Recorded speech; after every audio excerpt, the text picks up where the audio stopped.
Hi, I'm Jen Eddins, and I'm excited to have Casio Jones, a fitness expert from Advent Health, joining me live to talk about staying active at home, even with a chronic injury. Don't miss out. What's up, you guys? It's Jen here from Peanut Butter Runner. I'm so excited to be bringing in a special guest today for this live. I have Casio Jones here. We're partnering with Advent Health to help share ways that you guys can stay active and healthy at home. So welcome, Casio. Thank you so much for being here. Hey, Jen. Thank you for having me. Hi, everybody.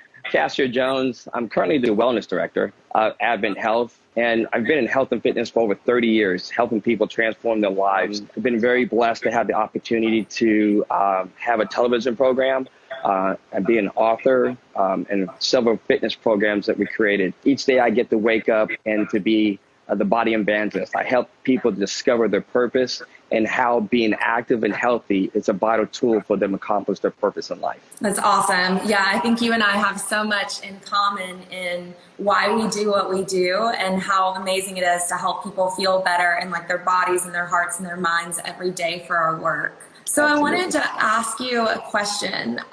Sure. I feel like there's so much information out there about, how much movement, how much action, how much activity that we really should be getting in on a weekly basis, especially these days where, things just don't feel super normal. What do you usually tell your clients and the people that you work with around how much activity they should be looking to get in every week?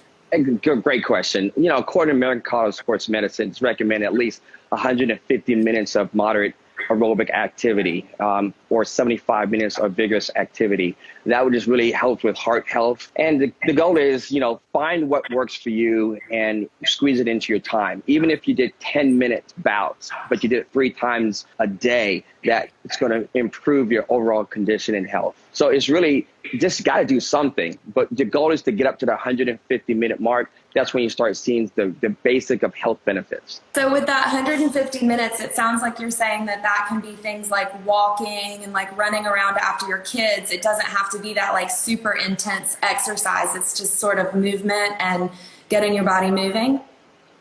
Exactly. I mean, when you think about moderate or aerobic activity, that's the same thing as gardening or even doing basic household chores. I mean, I had clients over time when they're doing vacuum, they're doing lunges. Whatever you need to do to combine or to be creative, it's just be fun, have fun, be a kid again. When you're a kid, nobody told you to go outside and play as a chore. You just did it because it was fun. So that's what people need to discover what works for them, works in their schedule, but just gotta move. I totally agree. So for me, one of the big motivators for me to move is how good it makes me feel. I find that when I get regular exercise in, that I feel so much more focused at work, and that I also just feel so much better emotionally and mentally when I get that solid amount of exercise in every week when I'm carving out that time for myself. Is that something that you hear a lot from people?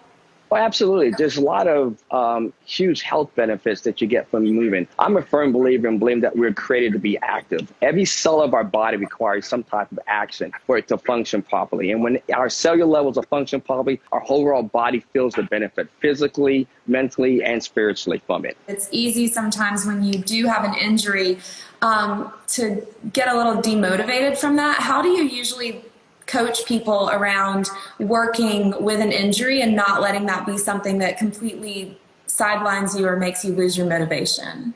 That's a challenging question, Jen. The thing is, we have to realize and remember that what's our purpose, and that our injury is just an obstacle we have to work around. We have to develop a never quit attitude.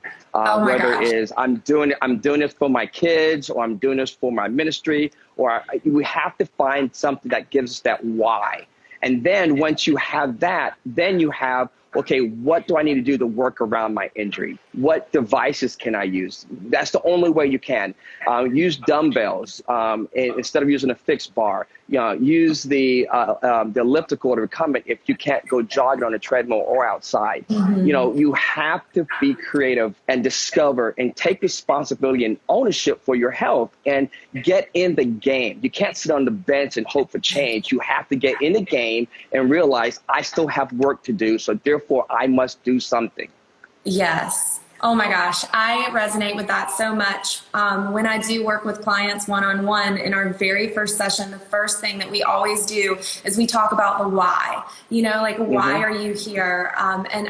That's such a great point, that really staying connected to and identifying your why can help you find the resourcefulness and the motivation that you need to work around whatever life throws at you, whether it's an injury or, a crazy schedule or having to have your kids at home for school. I think staying connected to your why, that's some solid advice there. And another good thing, Jen, is find a partner. That partner can help motivate you and keep you accountable. And together you could be creative to find ways to work around your injury and still be active. That's what's the best part of exercise. And you have that social aspect that goes along with it. And that really does enhance the whole experience. Yeah, I've seen so many people lately, even if they can't work out together, I've seen so many people really getting into like an online challenge, where you use different fitness trackers and stuff. So that's that's a great idea. Yeah.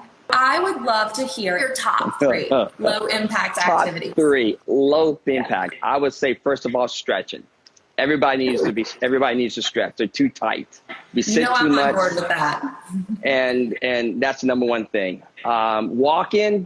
Hey, walking, you've been doing it since you was 9 months old, hopefully. So you should know how to do that very successfully. And guess what, people? It's free. Nobody's charging you to go walking. So that is one of the best things. And then also body weight exercises. If you don't have access to dumbbells or to a gym or the machines, good old-fashioned calisthenics or body weight exercises are the best. Because every machine is designed to mimic your natural body's movement.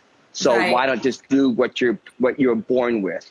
That's the perfect machine that God gave you. Well, awesome. Thank you so much for sharing these tips and for your motivation. I feel fired up after I just talked to you.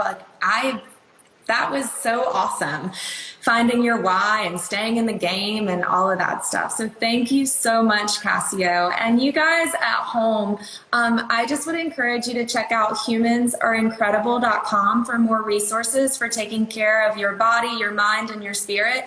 Because humans are incredible, right? Our bodies are freaking awesome. Amen. What a gift it is that we have these healthy bodies. I hope you guys have an awesome day, and thank you, Casio. Thank you so much, Jen. Have a blessed day.